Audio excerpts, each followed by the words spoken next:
Already ಪಟಾಕಿ ಗಿಟಕಿ ಎಲ್ಲ ಹೊಡಿಯೋಕೆ start ಮಾಡಿಬಿಟ್ಟಿದ್ರೆ ಊಸ್ಟ್ ಮಾಡಿದ್ದಾರೆ ಆಲ್ರೆಡಿ ಫ್ಯಾನ್ಸ್ಗಳು. ಸ್ವಲ್ಪ ಸೌಂಡ್ ಗಿಂಡ್ ಬಂದರೆ ಅವಾಯ್ಡ್ ಮಾಡ್ಕೊಳ್ಳಿ ಸ್ವಲ್ಪ.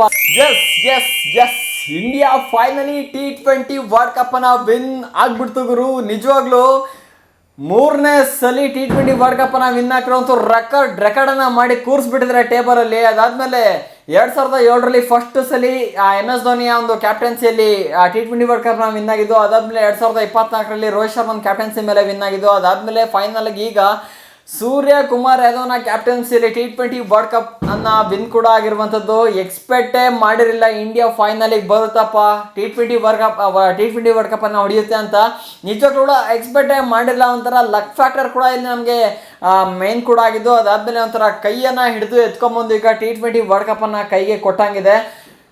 ಸಾಲಿಡ್ ಅಂದರೆ ಸಾಲಿಡ್ ಪರ್ಫಾರ್ಮೆನ್ಸ್ ಗುರು. ಲಾಸ್ಟು 3 ಮ್ಯಾಚಸ್ ಇದೆಯಲ್ಲ ಇಂಡಿಯನ್ ಟೀಮ್ ಇದ್ದು ಸಾಲಿಡ್ ಅಂದ್ಕೊಳ್ಳಿ ಮಾತ್ರ. ಆ ಲೆವೆಲಲ್ಲಿ ಗೇಮನ್ನು ಕೂಡ ಆಡ್ಕೊಟ್ಟಿದ್ದು. ಯಾವಾಗ ಸಂಜು ಸ್ಯಾಮ್ಸನ್ ಫಾರ್ಮಿಗೆ ಎಂಟ್ರಿ ಆಗಿಬಿಟ್ರು ಅವಾಗಲಿಂದ ತಗೊಳ್ಳಿ ಇಂಡಿಯನ್ ಟೀಮ್ನ ಲಕ್ಕೆ ಆಲ್ಮೋಸ್ಟ್ ಫುಲ್ ಚೇಂಜ್ ಅಂದ್ಕೊಳ್ಳಿ ಮಾತ್ರ. ಫುಲ್ಲು ಕಲಾಸ ಮಾಡ್ತಿರೋದು. ಮತ್ತು ಇಂಡಿಯಾ ಮತ್ತು ನ್ಯೂಜಿಲೆಂಡ್ ಇಲ್ಲಿ ಯಾವ ಥರ ಸೀರೀಸ್ ನಾವು ನೋಡ್ತಾ ಇದ್ವಲ್ಲ ಅದೇ ರೀತಿ ಸೀರೀಸು ಈ ಮ್ಯಾಚನ್ನು ಆಡಿದ್ದು ಮಾತ್ರ.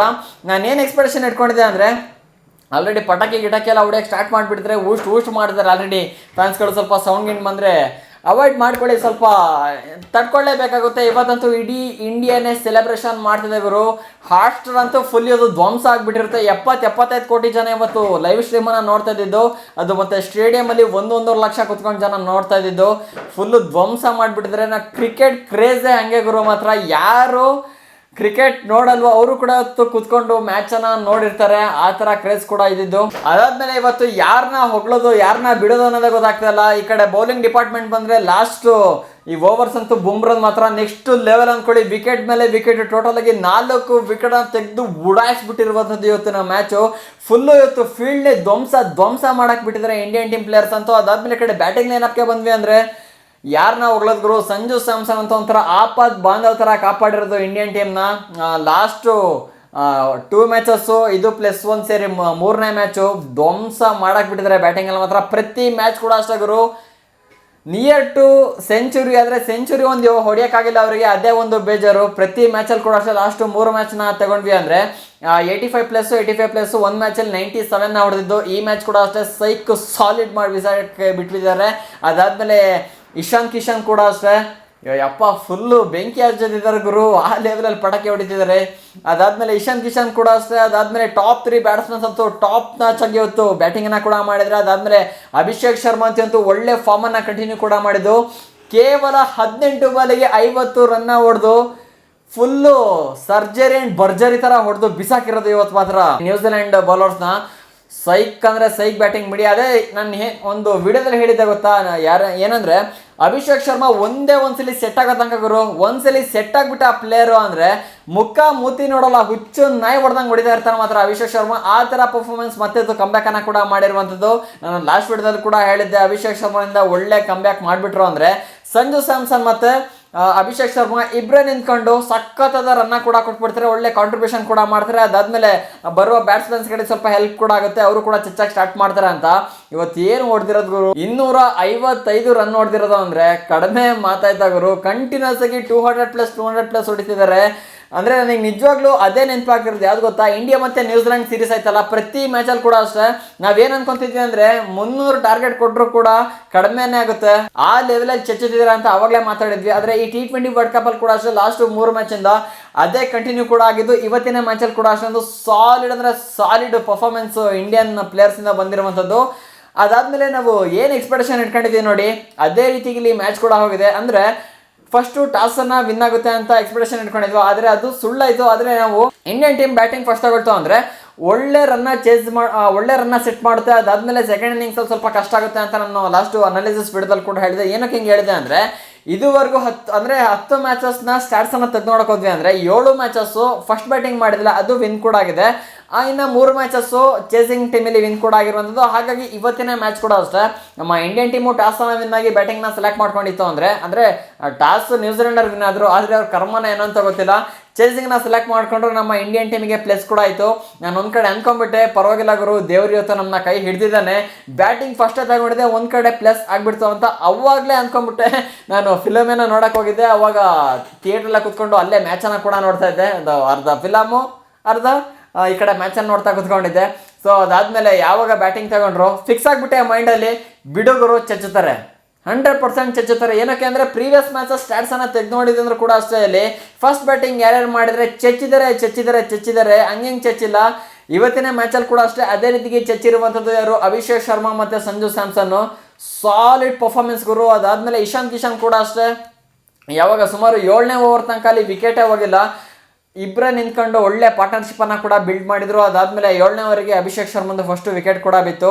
ಅದಾದಮೇಲೆ ತಗೊಳ್ಳಿಗರು ಯಾವಾಗ ಸಂಜು ಸ್ಯಾಮ್ಸನ್ ಮತ್ತು ಇಶಾನ್ ಕಿಶನ್ ನಿಂತ್ಕೊಂಡು ಆಡಿದ್ದು ಆಟಗಳನ್ನ ಕೊಟ್ಟರು ಬೇಡ ಅಂದರು, ಕೊಟ್ಟರು ಮಾತ್ರ ನ್ಯೂಜಿಲೆಂಡ್ ಪ್ಲೇಯರ್ಸಿಗೆ ಫುಲ್ಲು ಮಲ್ಕೊಂಡ್ಬಿಟ್ರು ಅವ್ರ ಹತ್ಲೆ. ಏನು ಗುರು ಇದು, ನಾವು ಲಾಸ್ಟ್ ನೋಡಿದರೆ ಸೆಮಿಫೈನಲ್ಲಿ ಹಂಗೆ ವಿನ್ ಹಾಕೊಂಬಂದಿದ್ವಿ, ಇಲ್ಲಿ ನೋಡಿದರೆ ಇಂಥ ಆಟ ಆಡ್ಬಿಟ್ಟು ನಮ್ಮನ್ನೇ ಮಂಗಿಸ್ತಿದ್ದಾರಲ್ಲ ಅಂತ ಒಂದು ರೌಂಡ್ ಫುಲ್ಲು ಶಾಕ್ ಆಗಿಬಿಟ್ಟಿರ್ತಾರೆ. ಇವತ್ತೇನಾದರೂ ಹೋಗಿ ನ್ಯೂಜಿಲೆಂಡ್ ಪ್ಲೇಯರ್ಸ್ ಮಲ್ಕೊಂಡ್ರು ಅಂದರೆ ಕನ್ಸಲ್ಲಿ ಅದೇ ಶಾರ್ಟ್ಸ್ಗಳು ಬರ್ತಾ ಇರ್ತಾರೆ. ಸಂಜು ಸ್ಯಾಮ್ಸನ್ ಒಂದು ಕಡೆ ಶಾರ್ಟ್ಸು, ಅದಾದಮೇಲೆ ಯಾರ್ದಪ್ಪ ಅಭಿಷೇಕ್ ಶರ್ಮಾ ಒಂದು ಕಡೆ ಶಾರ್ಟ್ಸು, ಅದಾದಮೇಲೆ ಈ ಕಡೆ ಸ್ಟ್ರೈಟಿಂದ ಇಶಾನ್ ಕಿಶನ್ ಒಂದು ಶಾರ್ಟ್ಸು. ಏನು ಆಟಗಳು ಗುರು ಇವತ್ತು, ಒಬ್ಬ ಫುಲ್ಲು ಧ್ವಂಸ ಮಾಡೋಕ್ಕಿದ್ದಿತ್ತು ಬ್ಯಾಟಿಂಗಲ್ಲಿ ಮಾತ್ರ 3 ಜನ. ಇವತ್ತು ಪ್ರತಿಯೊಬ್ರು ಕೂಡ 200 ಸ್ಟ್ರೈಕ್ ರೇಟಲ್ಲಿ ಗೇಮನ್ನು ಕೂಡ ಆಡಿದ್ದು. ಸಂಜು ಸ್ಯಾಮ್ಸನ್ 193 ಸ್ಟ್ರೈಕ್ ರೇಟ, ಅದಾದಮೇಲೆ ಅಭಿಷೇಕ್ ಶರ್ಮಾ 216 ಅನ್ಸುತ್ತೆ, ಅದಾದಮೇಲೆ ಇಶಾನ್ ಕಿಶನ್ ಅಂತೂ ಕೇಳಂಗಿಲ್ಲ 247 ಸ್ಟ್ರೈಕ್ ರೇಟಲ್ಲಿ ಗೇಮನ್ನು ಆಡಿ ಫುಲ್ಲು ಸ್ಟೇಡಿಯಂನ ಉಡಿಸ್ ಮಾಡಕ್ಕೆ ಬಿಟ್ಟಿದ್ದಾರೆ ಅತ್ಲಾಗೆ. ಇನ್ನೊಂದು ಸಲ ಈ ಕಡೆ ಮುಖಕ್ಕೆ ಮಲ್ಕೋಬಾರ್ದು ಆ ಥರ ಉತ್ತರ ಕೊಟ್ಟಿರೋದು ಇವತ್ತು ನ್ಯೂಜಿಲೆಂಡ್ ಪ್ಲೇಯರ್ಸಿಗೆ ಮಾತ್ರ, ಬೌಲರ್ಸಿಗೆ.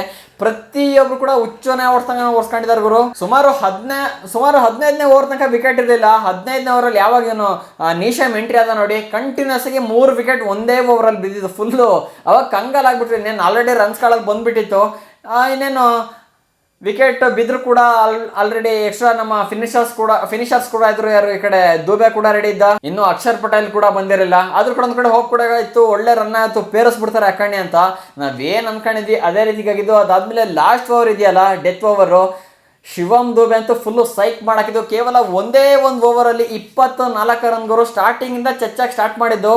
4 6 4 ಏನೋ ಹೊಡೆದಿದ್ದು ಅನ್ಸುತ್ತೆ ಲಾಸ್ಟ್ ಓವರು. ಫುಲ್ಲು ಸೈಕ್ ಮಾಡಿ ಬಿಸಾಕ್ಬಿಟ್ಟಿತ್ತು ಶಿವಮ್ ದುಬೆ ಕೂಡ ಅಷ್ಟೇ. ಲಾಸ್ಟ್ 1 ಓವರ್ ಆಡಿದ್ರು ಕೂಡ ಅಷ್ಟೇ, ಅದನ್ನ ಮರೆಯೋಕ್ಕೆ ಆಗಲ್ಲ ಮಾತ್ರ, ಆ ಲೆವೆಲಲ್ಲಿ ಆಡಿದ್ದು. ಫಿನಿಷರ್ ರೋಲ್ನ ರಿಂಕು ಸಿಂಗ್ ಮತ್ತೆ ಯಾರು ದುಬೆ ಇಂಡಿಯನ್ ಟೀಮ್ಗೆ ಸಖತ್ತಾಗಿ ಪ್ಲೇ ಕೂಡ ಮಾಡ್ತಾರೆ ಇವತ್ತು. ಶಿವಮ್ ದುಬೆ ಕೂಡ ಅಷ್ಟೇ ಅದೇ ರೀತಿಯಾಗಿ ರೋಲ್ ನ ಪ್ಲೇ ಕೂಡ ಮಾಡ್ಕೊಟ್ಟಿದ್ದಾರೆ. ಒಂದು ಸಾಲಿಡ್ ಆದ ಪರ್ಫಾರ್ಮೆನ್ಸ್ ನಮ್ಗೆ ಇವತ್ತು ಇಂಡಿಯನ್ ಟೀಮ್ ಕಡೆಯಿಂದ ನೋಡಕ್ ಸಿಕ್ಕಿರುವಂತದ್ದು. ನಾವು ಫಸ್ಟ್ ಇನ್ನಿಂಗ್ಸ್ ಅಲ್ಲೇ ಕನ್ಫರ್ಮ್ ಮಾಡ್ಬಿಟ್ವಿ, ಇನ್ನೇನು 256 ಹೊಡೆದಿದ್ದಾರೆ ಅಂದ್ರೆ ಗುರು ಇದು ಬ್ಯಾಟಿಂಗ್ ಪಿಚ್ ಮುಂಚೆನೆ. ಅದಾದ್ಮೇಲೆ ಫಸ್ಟ್ ಬ್ಯಾಟಿಂಗ್ ಮಾಡಿದ್ರೆ ವಿನ್ ಕೂಡ ಆಗಿದ್ದಾರೆ.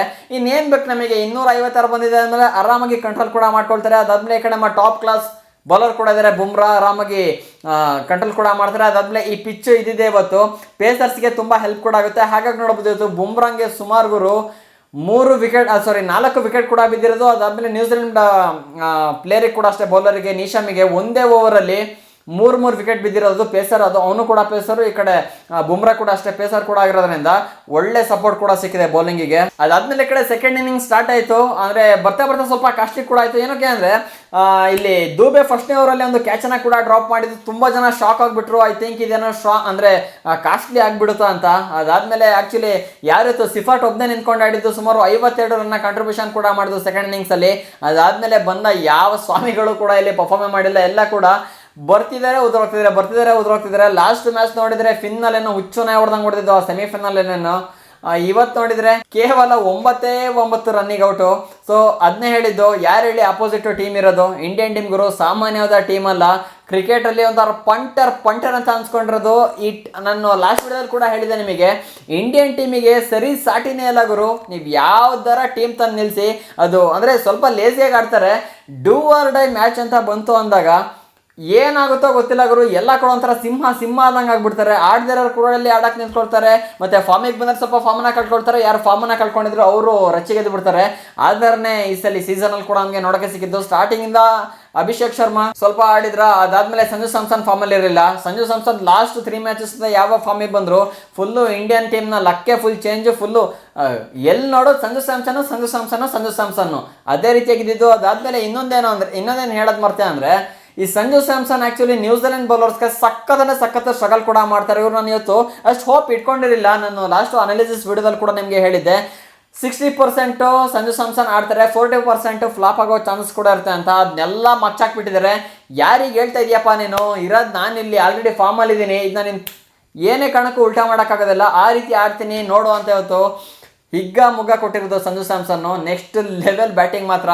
ಅದಾದಮೇಲೆ ಸೆಕೆಂಡ್ ಇನ್ನಿಂಗ್ಸಲ್ಲಿ ಇನ್ನೇನು ಸಿಫಾಟ್ ಒಬ್ಬನೇ ನಿಂತ್ಕೊಂಡು ಆಡಿರೋದು. ಅದಾದಮೇಲೆ ಫಿನ್ನಲ್ ಏನು ಬರ್ತದಂಗೆ 9 ರನ್ನಿಗೆ ಔಟು. ಮತ್ತೆ ನ್ಯೂಜಿಲೆಂಡ್ ಕಡೆಯಿಂದ ಕ್ಯಾಪ್ಟನ್ ಒಬ್ಬ ಆಡ್ಕೊಟ್ಟಿದ್ದಾನೆ ಅಷ್ಟೇ, ಮಿಚೆಲ್ ಸ್ಯಾಂಟ್ನರ್ 43 ರನ್ನ ಕೂಡ ಹೊಡೆದಿದ್ದು. ಅದಾದಮೇಲೆ ಒಂದು ಗಲಾಟೆ ಕೂಡ ಆಗ್ಬಿಡ್ತಪ್ಪ ಆರ್ಶದೀಪ್ ಸಿಂಗಿಗೆ ಮತ್ತು ಡಾರ್ಲಿ ಮಿಚೆಲ್ಗೆ. ಬಾಲನ್ನು ತೆಗೆದು ಹೊಡೆದಿದ್ದು, ಅದು ಯಾವ ಸಿಟ್ಟಿಗೆ ಏನು ಹೊಡೆದ್ರೆ ಗೊತ್ತಿಲ್ಲ. ಆಲ್ಮೋಸ್ಟು ಮ್ಯಾಚ್ ಇಂಡಿಯನ್ ಟೀಮ್ ಕಡೆನೇ ಇತ್ತು, ಆದರೂ ಕೂಡ ಆ ಥರ ಮಾಡಬಾರ್ದಿತ್ತು ಗುರು. ಮಾಡಿದ ನಂಗಂತೂ ತಪ್ಪು ಅನ್ನಿಸ್ತು. ಆರ್ಶದೀಪ್ ಸಿಂಗ್ ಆ ಥರ ಎಲ್ಲ ಹೊಡಿಯೋಕೆ ಹೋಗ್ಬಾರ್ದಿತ್ತು. ಆದರೂ ಕೂಡ ಲಾಸ್ಟಿಗೆ ಕಾಂಪ್ರಮೈಸ್ ಕೂಡ ಆಗಿಬಿಟ್ರು. ಸೂರ್ಯಕುಮಾರ್ ಅದೆಲ್ಲ ಹೋಗಿ ಕಾಂಪ್ರಮೈಸ್ ಮಾಡಿ, ಅದಾದಮೇಲೆ ಆರ್ಶದೀಪ್ ಸಿಂಗ್ ಕೂಡ ಶೇಖಂಡ್ ಎಲ್ಲ ಮಾಡಿ ಲಾಸ್ಟಿಗೆ ಅದು ಸೆಟ್ಲ್ಮೆಂಟ್ ಅಲ್ಲೇ ಆಗಿಬಿಡ್ತು. ಅದಾದಮೇಲೆ ಬುಮ್ರಂದಂತೂ ಫುಲ್ಲು ಟಾಪ್ ಕ್ಲಾಸ್ ಬೌಲಿಂಗ್ ಅಂದ್ಕೊಡಿ. ಅದಾದಮೇಲೆ ಅಕ್ಷರ್ ಪಟೇಲ್ ಕೂಡ ಅಷ್ಟೇ ಗುರು, 3 ವಿಕೆಟನ್ನು ಕೂಡ ತೆಗೆದಿರುವಂಥದ್ದು. ಅದಾದಮೇಲೆ ಬುಮ್ರಂಗ್ ಕೂಡ ಅಷ್ಟೇ 4 ವಿಕೆಟ್ ಇವತ್ತಿನ ಮ್ಯಾಚಲ್ಲಿ ಬಿದ್ದಿರುವಂಥದ್ದು. ಅದಾದಮೇಲೆ ಕಂಟಿನ್ಯೂಸ್ ಆಗಿ ಒಂದು 2 ವಿಕೆಟ್ ಕೂಡ ಬಿತ್ತು. ಅದಾದಮೇಲೆ ಲಾಸ್ಟಿಗೆ ಲಾಕಿ ಫರ್ಗ್ಯೂಸನ್ ಯಾರು ಬ್ಯಾಟಿಂಗ್ಗೆ ಬಂದ್ರಲ್ಲ, ಅದೊಂದೇನೋ ವಿಕೆಟ್ ಎತ್ಕೊಂಡ್ಬಿಟ್ಟಿದ್ರು ಅಂದರೆ ಅದೊಂದು ಇವತ್ತು ಹ್ಯಾಟ್ರಿಕ್ ಆಗಿಬಿಡೋದು ಬುಮ್ರಂದು. ಅದೊಂದು ಒಂದು ಕಡೆ ಖುಷಿ ಕೂಡ ಇರೋದು. ಸಾಲಿಡ್ ಬಿಡಿ. ಮಾತ್ರ ಏನಾರು ಹೇಳಿ ಫೈನಲ್ ಆಗಿ ನಮ್ಮ T20 ವರ್ಲ್ಡ್ ಕಪ್ಪನ್ನು ವಿನ್ ಆಗಿಬಿಡ್ತಲ್ಲ ಇಂಡಿಯಾ. ಅದು 3ನೇ ಸಲ ವಿನ್ ಆಗ್ತಾ ಇರೋದು. ಎಷ್ಟು ಹೇಳಿ 3ನೇ ಸಲ T20 ವರ್ಲ್ಡ್ ಕಪ್ಪನ್ನು 2020ರಲ್ಲಿ ವಿನ್ ಆಗಿ ಟೈಟ್ಲನ್ನು ಪಡ್ಕೊಂಡ್ಬಿಟ್ಟಿದೆ. ಸೊ ಈ ಖುಷಿನ ನಿಜವಾಗ್ಲೂ ತಡ್ಕೊಳಕ್ಕಾಗ್ತಾ ಇಲ್ಲ ಗುರು. ಇದೇ ಖುಷಿಗೆ ಚಾನಲ್ ಸಬ್ಸ್ಕ್ರೈಬ್ ಮಾಡಿಲ್ಲ ಅಂದರೆ ಬೇಗ ಸಬ್ಸ್ಕ್ರೈಬ್ ಮಾಡಿ. ವಿಡಿಯೋ ಇಷ್ಟ ಆಯಿತು ಅಂದರೆ ಹಾಕಿ ಒಂದು ಲೈಕನ್ನು. ಇದೇ ರೀತಿ ಹೆಚ್ಚಿನ ಕಂಟೆಂಟ್ಗಾಗಿ ಚಾನಲ್ಗೆ ಸಬ್ಸ್ಕ್ರೈಬ್ ಮಾಡಿಕೊಡಿ. ಸಿಗೋಣ ಇನ್ನೊಂದು ಫ್ರೆಶ್ ಕಂಟೆಂಟ್ನ ಜೊತೆಗೆ. ಇನ್ನು IPL ಮತ್ತೆ ಸ್ಟಾರ್ಟ್ ಆಗ್ತಿದೆ, ದೊಡ್ಡ ಹಬ್ಬ, ಅದರಲ್ಲಿ ಸಿಗೋಣ. ಡೈಲಿ ಅಪ್ಡೇಟ್ಸ್ ಕೂಡ ಇದ್ದೇ ಇರುತ್ತೆ, ನೋಡ್ತಾ ಇರಿ. ಸಿಗೋಣ ಮುಂದಿನ ವಿಡಿಯೋದಲ್ಲಿ. ಜೈ ಹಿಂದ್, ವಂದೇ ಮಾತರಂ, ಜೈ ಇಂಡಿಯಾ.